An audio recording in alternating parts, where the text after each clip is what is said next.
A huge part of it. I think the great thing for he and I is that we see things the same way. But I think to your point, he brings a background of running the football that is really impressive. And certainly we know what we need to do to run the football. But I think he's excited about the guys that we have. I think some of our guys up front have had really good off season. So excited to see how the offensive line develops over these 15 practices, but also the running backs that we have, and all of our quarterbacks are mobile, so I think that's significant as well.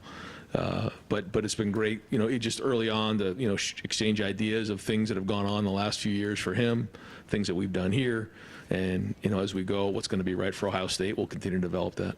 Right behind him, Tony Girdman, Buckeye Huddle. Ryan asked you a month ago about Sonny Styles. He was with the linebackers today. Is that a permanent thing? What did that conversation? Yeah, we want to, put guys in position to be the most successful they can, but also embrace it. And Sonny, has wanted to, do whatever he can to help the team. And we know that his skill set is versatile, and we're going to continue to work on that. But you will see him at linebacker. You'll also see do some other things as time goes on. But we think he brings a lot to the table there. He can do so many different things, and I think that's again the exciting part year in and year out is you have different people in different spots, and then you have to figure out how you want to utilize them the best. Today was just day one, real basic, but he was working at linebacker today, so we'll watch the film and continue to build his package. Front row, Dave Biddle, 24/7 Sports. Ryan, Chip has been your coach when you were a quarterback. He's been your boss. He is your mentor, and now you're his boss. How unique is that in your book? And I think the other part of it is we've been friends, and we continue to be friends. And I think that's probably the thing that over the years, we're both very, very competitive. I could tell you stories, not right now, about when I played or even when we've coached. But then, when the meeting gets over, we get off the field, we're hugging it out, and there's a lot of love there. I owe much of where I am at right now to him. And so this isn't about, any of that as opposed to, a couple guys part of a great program right now that are trying to go chase some great goals. And he's been great. He's really done a great job already of connecting with a bunch of the staff members and coaches, but more importantly, the players. And it's going to be a fun journey to go on, but it's going to be competitive every day. And that's one thing that he's always done and something I've always admired about him, and the ability to adapt over time and change. And so yeah, already it's been fun to come to work every day because you're going to get challenged. But even more as you look ahead to this spring, this preseason, as we get into the year, where is this team going to be? What's the journey look like? What's the offense look like? But so far it's been enjoyable to come in and be able to step out of the room and know that there's a bunch of guys in our room that are grinding on it, that are going to get it right. Super quick, is he going to coach from the field or the box? I don't know if we've talked about that yet. I know he's always been a guy who likes to be down on the field, but we haven't got that far yet. Ron Haller, Columbus Dispatch. Yeah, Ryan, you've talked about wanting to sort of step back from play calling, see the bigger picture. Yep. But the guys yesterday were saying you may be stepping back also from the quarterback room. I mean, you kind of have this tag as the quarterback whisperer. I wasn't whispering today out there, I can tell you that. I mean, how have you had to juggle that decision? Because that's kind of what you're known for. That's your strength, but you're kind of backing off that a little bit. That decision, and is that how it's going to work? Yeah, Chip is coaching the quarterbacks, and so much of what I learned was from him, and vice. We work together in so many different areas, and then I coach for him, and even.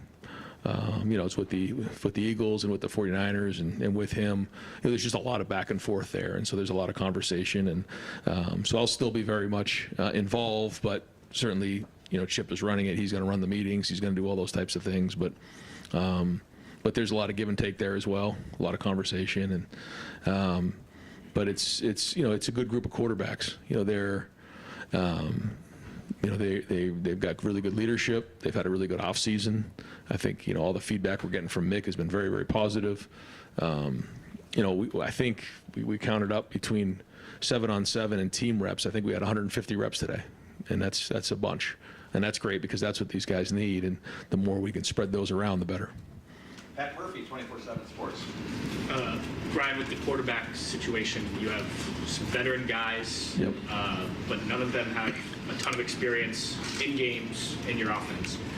How do you divide up spring reps so that you can get them ready for what you hope will be a successful season, but you've also got some of these young guys that still need work? Well, I think, like I mentioned, we're trying to get as many as we can. If we can get 150 a day, that's going to be a little bit different maybe when the pads are on. But the more we can get, the better, because these guys all need those reps. And then we'll put a body of work together and kind of figure out, probably halfway through the spring where guys are at and keep going from there. So I think the key is right now we have the ability, because of mid-years and those type of things, to have a pretty full roster, where maybe in the past in the spring, a few years back, before we had so many guys at mid-year, the transfer portal wasn't where it's at right now. The preseason roster would look a lot different than the spring roster. Now, it's there's only going to be a handful of guys that actually come in during the summer. So we're able to get three groups, reps, and equal reps. So again, it all comes down to those reps and making the best of them. Stephen Means, Cleveland.com.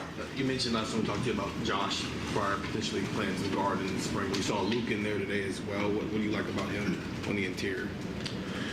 Well, he's very athletic. He's somebody who, to me, is very skilled in a lot of areas, making the transition to the offensive line here in the last couple of years. We think he's got a very, very high ceiling. And, he's got a list of things, just like everybody has, that he's going to work on this offseason. He played tackle last year and did some good things, and we think he can still play some tackle, but we also really want to look at him at guard. One, because that's sort of an open spot right now, and then two, we also think with his quickness he can get on guys quickly and he can bend, and that's very, very important in that position. And so with some of the schemes we're going to be running, we think he has the skill set in order to do it.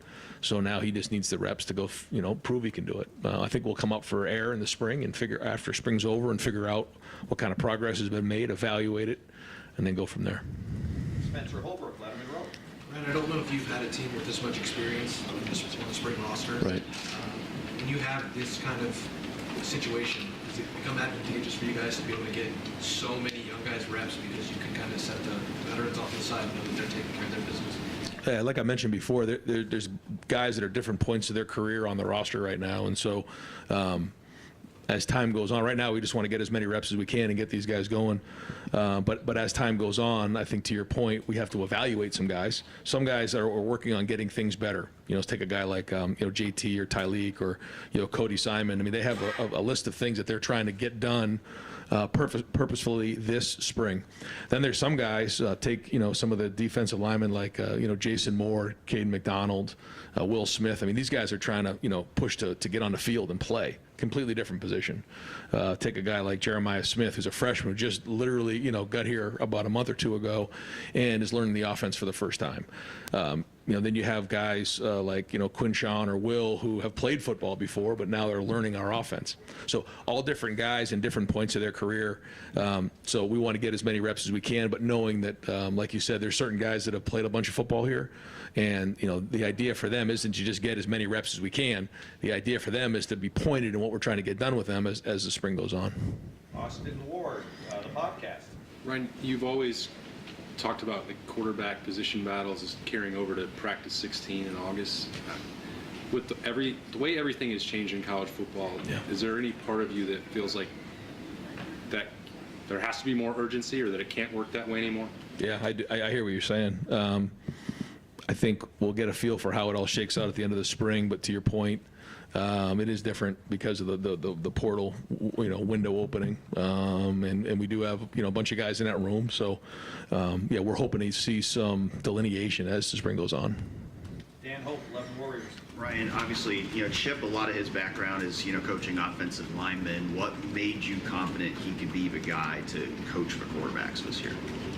I mean, he's coached it all for so long, and he was my quarterback coach, and even back in the NFL, I mean, he had a huge hand in a lot of the quarterback meetings. He would sit in on the meetings, and I think even back, when I played, he coached all kinds of different positions, and I think that's what gave him, the point of view of seeing it from all 22. I think sometimes guys, they get caught up in one position, and they can kind of get a little bit narrow-minded. He sees it all, has seen it all for a long time, has a great feel for it. And, you want to be, when you're the play caller, you want to be lockstep with the quarterback. Because there's just certain things that, when you're calling a play, we went over that in a meeting, and I'm calling this play for this reason. And when the quarterback understands this is why it's being called for these types of reasons, it's already been covered in the meeting. And if you're in those meetings, then you have intimate details on what exactly is being said. It allows you to call the game with more confidence, making sure that both guys are on the same page, because those are the two guys that have to be on the same page. Yeah. Joey Kaufman, Columbus Dispatch. Ryan, Chip's teams at Oregon at the time in college football probably played at some of the fastest pace. Maybe the UCLA teams weren't quite that fast, but still over time you played sort of that up-tempo style. Does that background change anything, what you guys want to do, either practicing down the road sort of thing? Well, tempo is always going to be a part of what we do. It has changed. Some of the rules have changed. But I think more significantly just about, what Chip's done on offense over the years is, at that time it was innovative to be fast. That was kind of new. And so I think he's always been innovative on how he's done things and put his players in the best situation to be successful. And so what does that look like right now in college football in 2024? That's the journey that we're on right now. Will tempo be a part of it? Yes. Will we go fast every single play? No. Will we huddle every play? Probably not. But maybe. I mean, that's part of it. But I think all the different ways that we're going to attack defenses is going to be exciting, but also mixing in the tempos, the personnel groupings. Every team is a little bit different. And so it's not cookie cutter, but I think the point is that he's always been innovative in everything he's done, and then we continue to be that way this year, then we'll have a chance to go reach our goals. Kellyanne Stitz, WSYS. Coach, how have you seen Will Howard and the other new faces continue to integrate themselves into the quarterback room? Well, I think you don't just walk into Ohio State, I've said this before, and just think you're going to go become the starting quarterback. It doesn't work that way. There's just too much pride here. What Mick Marotti and our strength staff does here in the off season, there's just a lot that comes with it. You don't just show up in the weight room and then go home. I mean, there's a lot of accountability that happens, and our guys take a lot of pride in that. And so there's only one way to do that, and that's to earn it through respect. But we had our champions meeting yesterday in the first quarter, and we had a bunch of newcomers, grade out as gold, and that's a big deal. And that's how you earn the respect of the guys around you. But that's going to be like that for the freshmen as well. The guys who are coming in and should still be seniors in high school are here trying to do that. Now they're younger, and they don't have as much experience as maybe some of the older guys like Will and Quinn Sean or Caleb Downs, but they still have to earn the respect of the team just as much. And that starts in the weight room, but ultimately it's going to matter when we get on the field. Cameron Teague Robinson, The Athletic. Brian, last spring you wanted to kind of roam around a little bit more as like a CEO type, or just kind of GM of the team. Is the feeling for this practice, was it any different for you knowing you have Chip and a guy that kind of wholeheartedly trusted everything? Yeah, there's no question, and maybe it isn't exactly where I'm walking around on the field, but where I'm able to look where my eyes are going, just thinking ahead of the message that maybe I want to give the team, or maybe grabbing a guy on defense and giving a message to him. It just allows me to be more present with the whole operation, which is something I recognize that I need to do. Doug Maurice, Kings of the North. Just a logistical question. With all these reps you're getting to quarterbacks, are you viewing Will and Devin as the two most veteran guys? Do you want what they get to be equal, like with the ones or with the twos, or is somebody getting more with the ones? I think at least in the first quarter of the spring, we're just going to let them go play and just get a bunch of reps and roll them. I think as that starts to settle a little bit, we'll start to maybe, make sure, guys are getting the reps with the ones that need to. But we're going to let them compete, and it's hard for us to say, someone like, Julian Sayin or Lincoln or, Air or whoever, hey, you're going to come in here and compete when, the first thing they do is take a bunch of reps with the threes. Now, we want to roll you, whatever drill it might be, and so that you're getting reps with everybody so you can show what you do. So we'll compete. We have the the fortune of having a little bit of time right now, and then as things shake, I think the big focus, and this is something we talked to our staff about, is in the spring we want to develop the individual player. As we get closer to the preseason, now we start to really grab onto, you know, the schemes and the team and the chemistry of the group. Now, you still need to understand the schemes in the spring and how you fit into them, but that's something that we want to make sure we're you know, developing each individual player right now, and that's the focus more than how does he fit in with the scheme or the chemistry of the offense or defense. And as an extension of that question, Will comes in as a starter from another place. Devin was close last year, right? Was right in that battle. A couple times when he got his chance, he got hurt. He was very emphatic with us yesterday about like, hey man, like I'm here to compete. Like what do you think of where Devin is just in this fight right now? I mean, I was impressed with how he practiced today. He had good demeanor. He had that same, conviction out in practice today that he shared with you guys the past couple days. And so if he keeps building like that, I mean, he's going to have a hell of a spring. Andy Backstrom, Letterman Row. Ryan, the Cotton Bowl, you mentioned that Carson Hinsman was struggling a little bit in playing that game. How's he doing now? How do you view that center competition with Seth? He had a really good last couple months. It was excellent with Mick. I think having that year of experience has really helped him. He's, you know, his numbers in the weight room are very, very good. So, you know, the combination of having a year under his belt and having a good off season, you know, allows him a great opportunity to go compete this spring. You know, we'll kind of see what it all looks like here. Again, the pads aren't on, so with the offensive line, we won't know anything for a little while. But we've seen strides for him, and again, improvement marked with, you know, or combined with the fact that he played last year a bunch, and we won a bunch of games with him in there. That matters. So, you know, I'm fired up to see what he looks like here as we head into the middle of spring. Dylan Davis, Delaware Gazette.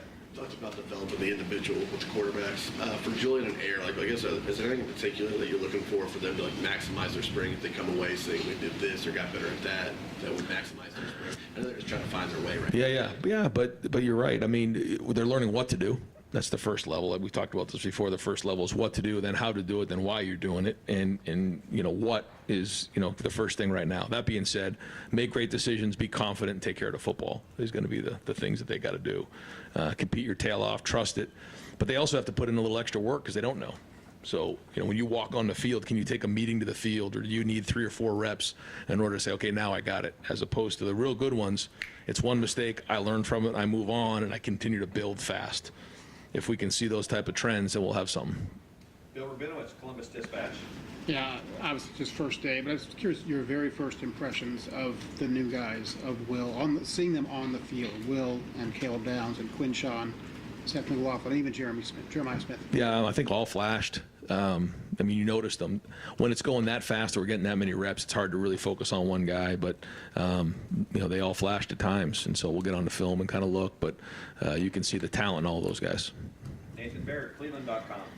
You made it pretty clear that Chip's coming here to run your offense. I think he said, you know, a similar thing, the Ohio State offense. At the same time, I know this is a more developmental time, but how much are you guys talking scheme and talk yet, and how excited are you to see sort of his brain, your offense running through his brain, I guess? Well, I think the thing is, you know, in terms of terminology, I think it was important to keep a lot of the terminology because our guys already knew it. So in day one of spring, you know, there was a quick, you know, learning curve on some of it.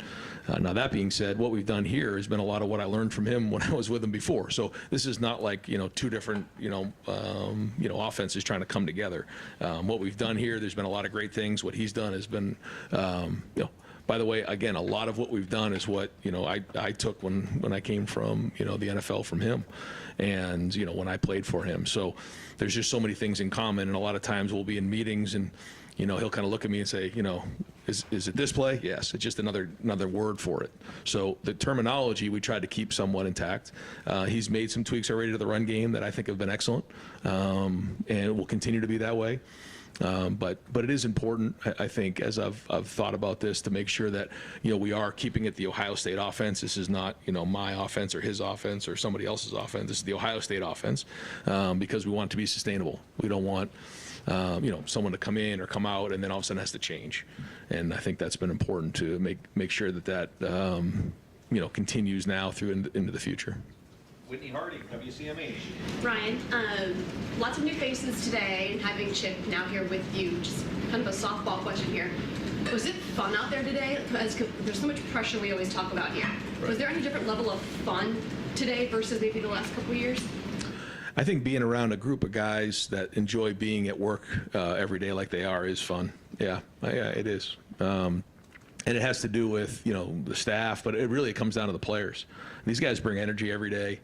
They enjoy being out there. They're as close to NFL players and pro players as I've been around. They're very, very competitive. They can't wait to get the pads on, but it's fun to be around guys like that. And you have to bring it every day as a coach here. When you walk in front of these guys or you have a meeting in front of these guys, you better be prepared because they have a high level of expectation that we're going to coach at a high level. And we're all holding each other accountable right now. And so, yeah, that is fun as a coach. And we'll wrap it up with Tim May from the Tim May Show and Letterman Row. Yeah, following up on that, that's what I wanted to ask you. It brought the team together before the practice started and laid out some things, but was there ever a moment today when you were roaming around and maybe ranting sometimes and things where you just kind of like looked at, there's Caleb Downs, there's Jeremiah Smith, there's all these returnees, there's the quarterback room where you kind of went, damn, I mean, this is a pretty good assemblage of talent, and do you kind of like swallow hard there too, like, Yeah, people are expecting a lot about that from this. Yeah. I think during our workouts and mat drills or seeing some of the team runs is kind of when you think about those type of things. You look at the guys and you see the potential, and it gets you really excited. But then, as much talent as we have, it's going to be the no talent issues that actually help us win and reach our goals. So that's been the focus now. And so once we get on the field, it's that's what you focus on. It isn't seeing Jeremiah run a go ball, like that's great, but like it's the discipline of knowing what to do. It's the focus. It's running to the ball. It's effort. It's energy. It's all the things that again take no talent. And so that's going to be the focus. It's not about the talent anymore. That was about the last couple months. Now we need to acquire the skill and discipline it's going to take to go reach our goals, and that's what spring's all about. Can I ask one quick follow-up? Of course.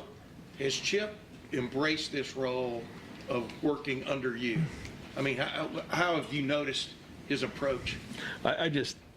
Again, he and I have always had a relationship. It was never really like that, even, when I played for him or worked under him. We worked together, and I don't look at it like he works for me. He works with me. And that's just the way I've always been because I love him and have for a long time. And I don't think he looks at it that way either. And so we both want to reach a goal just like everybody else. We're fortunate to be around such a great program, that has unbelievable tradition, but in a place where, we have what's in place to go reach our goals next year. And I think that's what fires us both up, but just everybody else on the staff as well. We do have one last question. Bill Landis, Kings of the North. Yeah, just curious, is there anybody that you know is not available for spring ball? Yeah, we do have some guys that aren't available. I don't know, Jerry, if we talked about that. Do you want to go through a couple of those guys that won't be available this spring? The guys that won't be practicing out there this spring will be Malik Hartford, Peyton Pierce, Miles Walker, Bryce West, and Court Williams. It's fair to say that we would expect all those guys back in the preseason, though. So, but they just won't be participating this spring. Everybody else, there will be a couple guys maybe that are limited, but everybody else will be able to go. Hey, thanks, guys. Appreciate you guys. Thanks, Ryan. Pardon me? Yeah. Bryce West, Malik Hartford, Court Williams, Peyton Pierce, and Miles Walker. All right, we are going to open up the floor here shortly for Coach Chip Kelly. Coach, thank you for your time. Speaking of a good assemblage of talent, look at this. You guys waving? How are we doing? Do you have your hand raised? We're going to open up in the far back. Coach Jeremy Birmingham, Kings of the North, and the podcast. Coach Jeremy. Chip, first of all, welcome to Columbus. How has the move been for you? But as far as the decision that you made in the last couple months, like what went into that thought? I mean, not a lot of guys make the step you've made. Yeah. Sometimes I do a lot of things other people don't do, so I don't know if that's right or wrong, but I think it started when we were preparing for our bowl game. Ryan Gunderson, who's a great quarterback coach, left to go to Oregon State as the coordinator, so he wasn't there. So I actually coached the quarterbacks during the bowl game, and I just started to think, like, I hadn't actually coached a position since 2008. And then I think my wife remarked, she's like, I haven't seen you this happy in a long time. And to me, the best part of football is football. And so you got to do football and not do some of the things that involve with the head coaching deal. And I had a chance after we beat Boise in the bowl game, and as we started recruiting, just to kind of think about what that experience was like. And then I get to make the decision on what my future is going to be, and so what do I want to do? So I started to look into, is there an opportunity, and it would have been the right spot to go somewhere and just coach a position again and be back with that group. Because I think as a head coach, you sit in on position meetings, but then you're always getting pulled out, and there's other things that are involved with being a head coach, and I think it's more of a CEO operation right now. You know, it's the job and the landscape, as we all know, of college football has changed. So I just thought at the time that, you know, there's a story about John Lennon when he was a little kid that had an assignment of what do you want to be when you grow up, and he said, I want to be happy. And then his teacher said, I don't think you understand the assignment. And his mom said, I don't think you understand life. So I just want to be happy. And I'm really happy coaching a position, really happy to be at this place. You know, it would have taken a special place for me to leave UCLA because I love those players and I love that coaching staff. But to be here with Ryan, I had a great relationship. I've known Ryan since he was a little kid. So I think a lot of things just fell into place that way. Coach, third row left, Andy Andrews, 11 Warriors. Just diving into spring ball here, where do you see, obviously, you know, you have a big running game background. Where do you see this offensive line at, and how can you kind of simplify things to maybe help bolster their play entering this season? I was impressed just since I've been here in the last couple of weeks with their athleticism, their attention to detail, and their development as players. But to stay on day one that I think that our scheme is going to be this or this, it's, you know, that's going to be a work in progress as we start to get familiar with what the players' skill sets are and then what we can do. And it's always a combination of what you have up front and then what you have out back. And I know we've got a couple really talented running backs behind them, so, you know, it's something that we're going to look at. But I also know you can't be one-dimensional in football. You need to be able to throw the ball as much as run the ball. You know, it's funny. Some people think I'm an air raid guy. Some people think I'm a wing T guy. Some people think I want to run the ball every down. You know, we're gonna do what's best for Ohio State, and that's kind of what our game plan is right now. Front row right, Austin Ward, the podcast. Chip, when you think about your first evaluations of the quarterbacks and going through these 15 practices, how do you want to structure that? I know that you and Ryan have probably talked about that a good amount. Like, what's the right way to set up a spring position battle? Mm-hmm. How many reps does everybody need? What's sort of your plan, just from a general perspective, I guess? Yeah, you know, we're really detailed in what practice looks like. And how that's going to operate. But I also think you need to let the players go, you know, so I don't think you need to put shackles on them, so to speak, and just keep them constrained. I think you got to let them go and you got to let them operate. And we were rotating, I think, everybody on every 2 snaps today, and that was just what we're going to do on day one. You know, we'll reassess it after we got through it, get a chance to count up all the reps of how many plays each guy got, and did they get more in 7 on than they did in 11 on, you know, and we'll go through that whole thing, and that'll be a constant flow in terms of how we're doing it. But I think the best way people learn is they learn by doing, you know, so they've been great in the meeting rooms. They're sharp when you get them on the board. They're really good when they're watching film, but you got to go out and you got to play the game. And so the more that we can put them in those situations to play the game, the better we'll have an opportunity to evaluate them. Third row right, Tony Girdman, Buckeye Huddle. Chip, I'm just thinking off all of these things, go back so far with Ryan Day. You mentioned since you've known him since he was a kid. What were your first impressions back then, and then as you come full circle to now, like how do you feel about that? It's still the same way. He, you know, even since he was playing Little League, he was the ultimate competitor. You know, and he was always trying to find a way to win. He was great at a lot of sports: baseball, basketball, football. You know, I got an opportunity to recruit him. You know, so I coached him when I was at New Hampshire. I recruited him out of high school. We grew up really close to each other. So same elementary school, same high school, same junior high, same college, you know, so I've known him since for a really long time. But that competitive fire burns deep with him, and that's the one thing that I've always admired with him. And he's got an amazing athletic brain in terms of how to process things and how to put people in position to make plays. He's always been that prototypical coach on the field, no matter what sport he was playing. So I knew he was destined to be a coach, you know, and I was fortunate in my career as a head coach to have him on my staff at a couple places, so I got a chance to see him work firsthand. You know, I got to see him work firsthand as a player and then as a coach, so the success he had is not surprising to me. What kind of pride is there for you seeing Ryan and the success he's had? Yeah, I think we all do that. I think we come from a unique place in a really small hometown in New Hampshire where we all take a lot of pride of where we're from. And when anybody's successful coming out of there, then you kind of take a little pride that it's the upbringing that we all had, you know, in the youth sports program that we grew up in every aspect, whether it was football, baseball, basketball. Those coaches had an amazing impact on us, and that's why we are where we are right now. Front row, Bill Rabinowitz, Columbus Dispatch. Hi, Bill.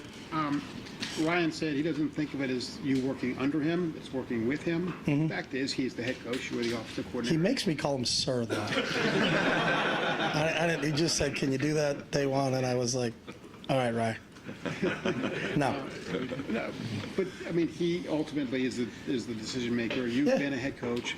How do you think that's going to work? Do you think there'll be any, as close as you are, any kind of, I don't know if awkward moments is the right term, but when he's the ultimate decider and you are working for him? Yeah, I certainly understand my role. I'm not Al Haig. Like, I'm not in charge here. Yeah. Some people get that reference. Other people don't get that reference. But I certainly understand it. And I actually kind of relish it because I really love the scheming part. I love the individual part. I love being in the meeting room with the quarterbacks and trying to game plan. But everything we do here is collaborative. You know, the one thing that really struck me when I walked in this place is there's an amazing coaching staff here. You know, and if you get a chance to talk to Larry Johnson just about football, or Tim Walton, or Jim Knowles, or Brian Hartline, or any of these guys that are on the staff here, it's a very collaborative effort. I think everybody's on the same page. You know, it's not our offense and their defense and all those other ways. It's Ohio State, you know, and it's Ohio State versus the 12 opponents that we're going to play during the regular season and then beyond. So it's really collaborative, and that's the thing I like just in the short time that I've been here is how collaborative everybody's been. You know, we're all trying to make each other better, and we're all trying to develop this team. You touched on this when you said, you know, you like to do what you want to do, and not. My sense is you, in your perfect world, you'd like to scribble plays on a napkin and not deal with boosters, not deal with all the stuff that head coaches have to deal with now. How much of a factor was that in this decision? You can just do football. No, that's not it. I mean, I enjoy, I mean, we've had some amazing, I've had an opportunity everywhere I've been to meet some amazing people that are associated with the program, and there's people that from my time at New Hampshire or my time at Oregon. I was just with Phil Knight 2 weeks ago, you know, and got an opportunity to spend some time with him and his wife Penny, who are dear friends of mine that have been great mentors to me in my career. And there was a bunch of people at UCLA, Terry Donahue and Andrea Donahue were awesome to me. Angelo Mazzoni is a great friend, Casey Wasserman, Troy Aikman. There was a bunch of people at UCLA that I really enjoyed, you know, being around and talking with. So I think sometimes everybody wants to make a narrative of it's either this or that. It's never that. It's never just all ball. It's never just all recruiting. It's never just all boosters. It's a mixture of everything. But I think the one thing that, as this position as a head coach kept moving on, is that if you look at a lot of them, they all become more CEOs. You know, I can't tell you how many coaches that have called me since I made this decision that said, "I'm 2 years behind you, brother," you know, that are thinking the same exact way. And I think it's all part of what we have to do. I think we all need to protect this game and promote this game. And I think there are some rules that we need to get straightened out so that people understand what it's about. Because the game is still about the players.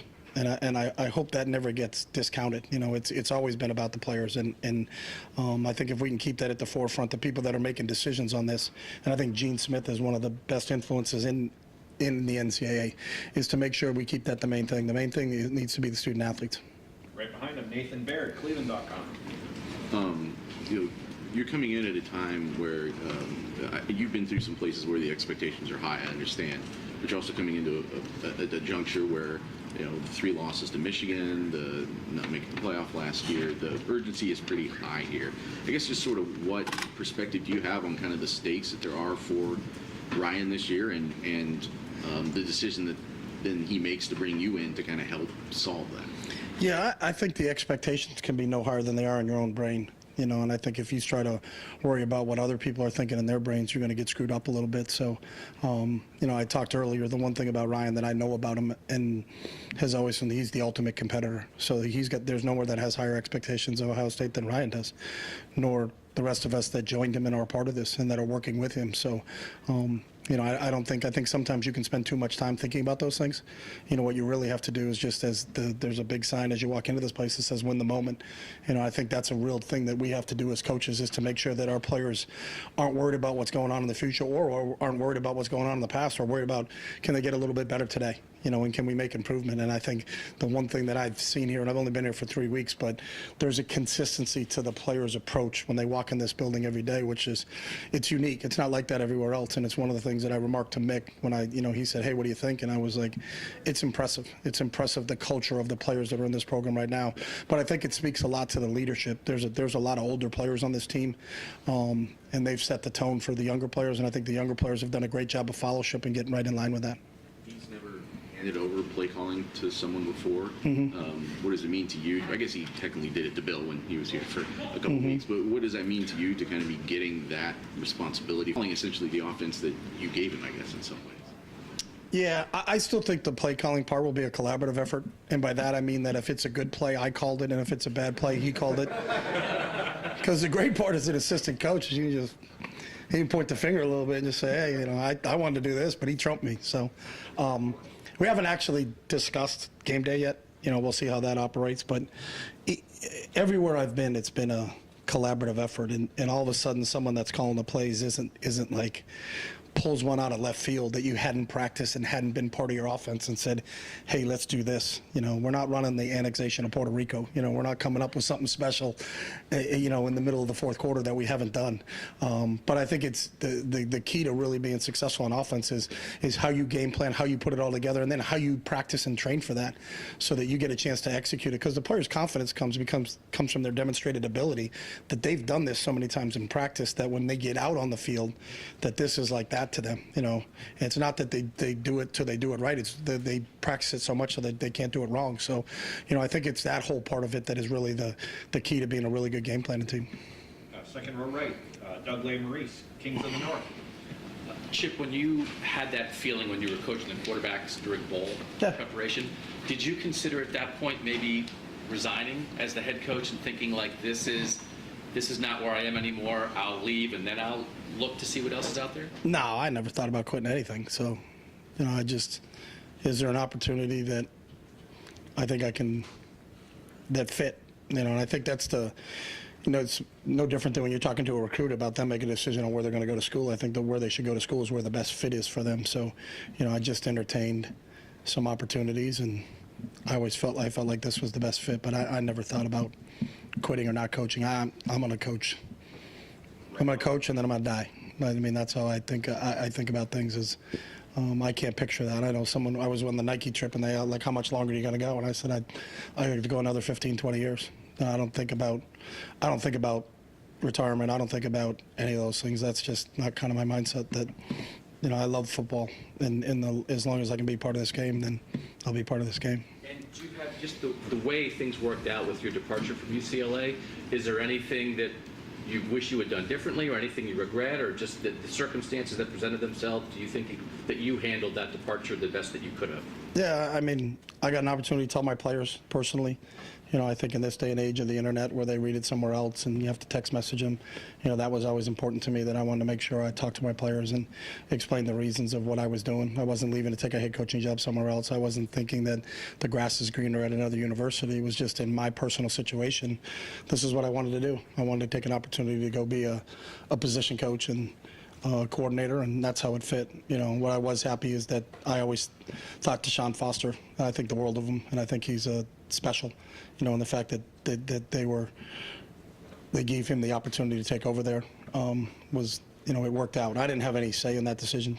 I was gone, but I always thought that Deshaun would be a great head coach, and I'm really proud of him and happy that he got the opportunity to take that job.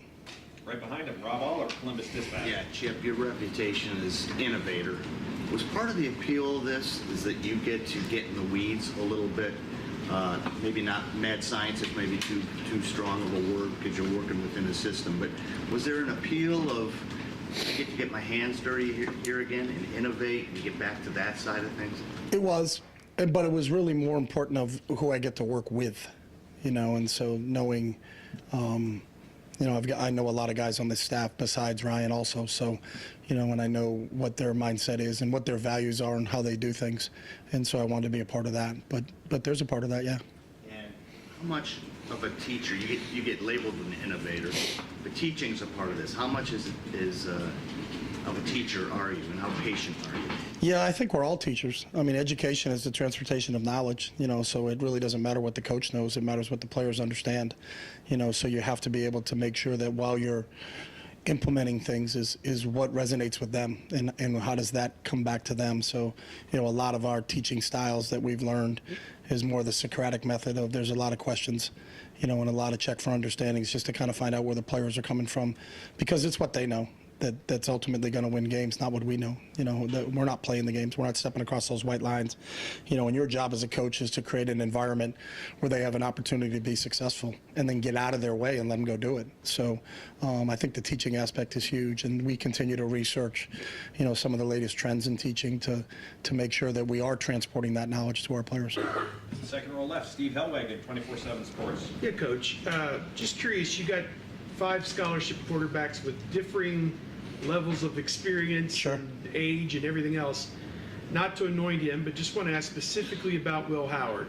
Coming in after starting part of 2 years at Kansas State, he just seems to promote this idea that he's a football player, above all else. Just how impressed are you with his makeup, his experience, what he's bringing to the table walking in here right now? Yeah, really impressed. You don't have to talk to Will for more than 5 minutes to kind of know where he's coming from.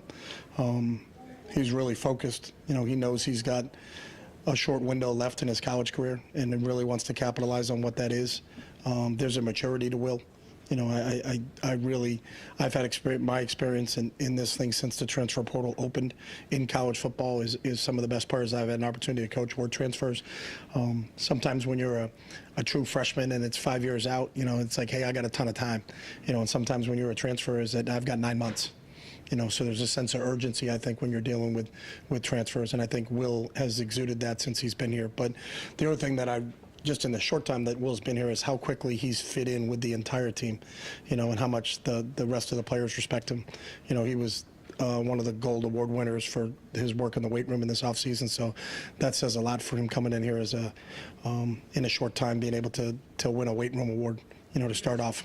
Do you guys hope to have a number one internally, externally at the end of spring, or I guess just let it play out? How do you? I think every time I've been involved in these, I think when they're organic is when it's the best. I don't think you can anoint somebody or force the issue because the players know. The players would understand. They see it every single day. And there's a team chemistry part of this thing too. So we're not going to force the issue. But I've always seen it play itself out. So I've been fortunate that there's always going to be some quarterback battles. At some point in time at every school, there's a quarterback battle. And really you got to let them play it out on the field, and that's where it has to. That's where it has to be decided. Folks, got time for just a couple more. Far left, Whitney Harding, WCMH. Hey, Coach, welcome, and we're excited to have you here. Oh, thank you. Kind of to talk about the innovative part. Ryan said that that's something that he's always loved about working with you, and now he wants you to bring that here and how it would fit with Ohio State. Do you have any idea what that's going to look like yet, or is it just way too early? I have no idea.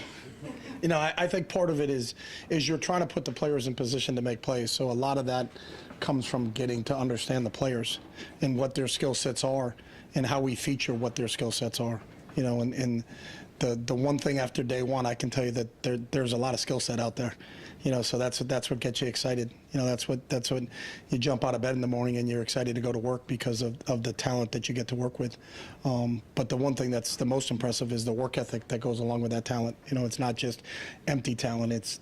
You got some kids who want to. All of them since I've been here want to work. So that's what gets you excited. But I think assessing what the skill set is, that we have available to us on the offensive side of the ball, is vitally important. And then our job is to put those guys in positions to make plays. You've been in places before where there's been lots of pressure. You've experienced what it's like to coach national championship caliber teams. This program right now is moving into a situation where you got to win quick and now. So does that feel like pressure here for you, or is it a little bit of excitement, or both? Well, I've always subscribed to pressure is what you feel when you don't know what you're doing. So If you don't want to feel pressure, then you should know what you're doing. So, I think it's part of that. And I think part of our job with our players in terms of the education process is getting them to understand that too, is that, it's about your preparation. It's about you and your development. It's not about that you can't be governed by what other people say. It's what's my mindset and how am I intrinsically motivated and how do I really compete against myself on a daily basis to get a little bit better. We got a little bit better today because we got out on the field today and got a chance to do some football. And then the challenge is when we get back on the field on Thursday, can we be a little bit better than we were on Tuesday? And if we're doing that, then we keep stacking good days on top of good days, and I think we'll be in a good spot. Front row, Dave Biddle, 7 Sports. Hi, Chip, and welcome. Thank you. I want to ask about the pros and cons of coaching from the box and coaching from the field. It's interesting. You talked to some offensive coordinators. I remember Tom Herman talking about it. He swore he wanted to coach from the box, saw the game so much better, sterile environment, not all the chaos on the field. Some coaches you talk to, they're like, I want to be on the field so I can look at my guys in the eye. Where are you at as a coordinator? Honestly, and I've thought of this a lot. I thought of it a lot during COVID because we had the empty stands. So I had thought about just walking up into the stands for a little bit because I had a better vantage. I've always believed you can see the game better from up above, but I believe you can feel the game better from the field. So if there was any way we could get a zip wire where you could do both, coach called from there and then zip down to the field, get a chance to talk to them. Because it's a different deal when you're talking to the quarterbacks on a phone, than being able to look in their eye and kind of see where they are with it. And part of it is the feel part of it. I remember when I coached Ryan once, we were playing UConn, and he got hit hard going out of bounds. And he just walked by me, and I was the play caller, and he was like, run the next play. And I just kind of looked at him. I saw the look in his eyes because I don't think he could have thrown it. He was still trying to get his wind back. But you wouldn't know that if you're up in the booth, and you call a pass play from up in the booth, and you're like, how come he can't complete that? Well, he just took a shot going out of bounds. So it's that fine line, and I don't have an answer. I think it's feel on the ground, and it's see from up above. Maybe in this day of technology, they'll figure it out. But we'll see how that operates. And whatever Ryan feels is the best for the team is what we're going to do. So. Front row right, Joey Kaufman, Columbus Dispatch. Chip, your teams at Oregon were obviously known for playing at this fast pace and running a bunch of plays per minute, and maybe not by as fast as UCLA, but still pretty fast. What role do you see tempo and having an offense in this day in college football, and how has it maybe changed? I think the game is always evolving. I think when I left in 2012 to go to the National Football League, Oregon was the only team that was playing really, really fast and had shiny helmets. And when I came back in 2017, everybody had shiny helmets and everybody was playing fast. So I think the game is always going to go up and down, and there's going to be different cycles that it goes through. I think tempo is part of an offense, but I don't think it's an offense in itself. I think it's more of like if you go to dinner, it's a side order. It's not the main course, but it's always good to have it. So I think there's times when you'll use it, but you're not going to use it extensively the entire game. Just like you're not going to throw the ball every single snap in a game. You're not going to run the ball every single snap in a game. There's not a game of absolutes anymore. I think the ability to be diverse and have it as a tool in your toolbox, so to speak, is really how we would look at using it here. Is that because defenses are now more familiar with it than? I think so. I think when you first started going tempo, there were people in the NCAA that wanted to outlaw it. They wanted to make an NCAA rule that you couldn't do it. And I'll give Coach Saban credit. I mean, I think obviously Nick was the first one to do it. He wanted it outlawed, and then all of a sudden he adapted it and said, "All right, we like this," So we'll keep it in. But I think people have. It doesn't matter what you do. There's cycles to this game, and then once people catch on to that cycle, then it moves. It's no different than 4-3 defenses and 3-4 defenses. What is the rage? When the Giants won the Super Bowl, they were a 3-4 defense, and everybody says we have to do that. What people didn't understand is they had Carl Banks and Lawrence Taylor. It didn't matter what defense they were running. I know Jim's back there, and Jim played against them. They could have been a 4-down defense, and those guys would have been great players. But it's not the scheme. I think the coaches that do it the best way is they insert their players and put them in the best position to make plays. And now will tempo be part of it? It'll be part of it, but it's certainly not going to be the main course. And folks, I'm sorry, last question, Tim May Show, Letterman Row. Oh, thank you very much, Jerry. Number one, there was a great moment there when y'all were warming up, when you were talking with Tim Walton, and Caleb Downs comes up, and y'all are conversing. And this is kind of a two-part question, but number one, what was just your take on the talent you saw on that field today? On both sides of the ball, where would you rank it? You know where I'm going. Yeah, I'll rank it. I'll be very transparent. As I was telling Tim and Caleb what a great offensive player I thought Caleb would be, could be, and should be, but I'm not the head coach. So I always, during stretch, as an offensive coordinator, I'm always looking at the defensive players like I could use him. Oh, what could I do if I had him? What could I do if I have him? But I don't get to choose him anymore because I don't have the pick. But I was just talking to him about it. He's a great young man. And if you want to watch a highlight tape, watch his highlight tape of him on offense when he was in high school. He's an impressive dude. So With just the talent on hand there as you on this field today, but obviously y'all weren't practicing real football yet, but yeah, pretty close. No, there's obviously this is a very talented football team, but I think Ryan made a point to the team, and I think our players really understand it's the non-talented things that are going to help this team win. It's the discipline development that we're going to have, it's the skill development that we're going to have here during spring ball that's going to be the difference maker, because there are a lot of talented teams out there. One quickie. What did Brian tell you when y'all you came up with the final deal here that you're going to come here as offensive coordinator? What did he tell you he wants out of you? Meaning, what does he expect you to bring to the table, so to speak, or what does he want better than last year? Yeah, I don't. We didn't really talk about the past, and I've never been one to talk about the past. It was just, what's the future and what would it look like, and what are the pluses of this place, and I understand, why Ohio State has been the tops in the country in recruiting, because the head coach is a really good recruiter. So those conversations with the head coach from a recruiting standpoint, I can tell what a good recruiter he is, but he also has an amazing place to sell. I think this is, in the short time I've been here, the fan base is amazing. The people that work in this building are amazing. And I think the support that this football team has is amazing. So, just highlighting those couple of things to me were, it just seemed to fit for the timing in my life of where I wanted to be and what we wanted to do, and it worked out. So today was a good day. Coach, thank you very much. All right, thanks, Sherry. Appreciate your time. Hey, folks, I'm in big trouble if I don't.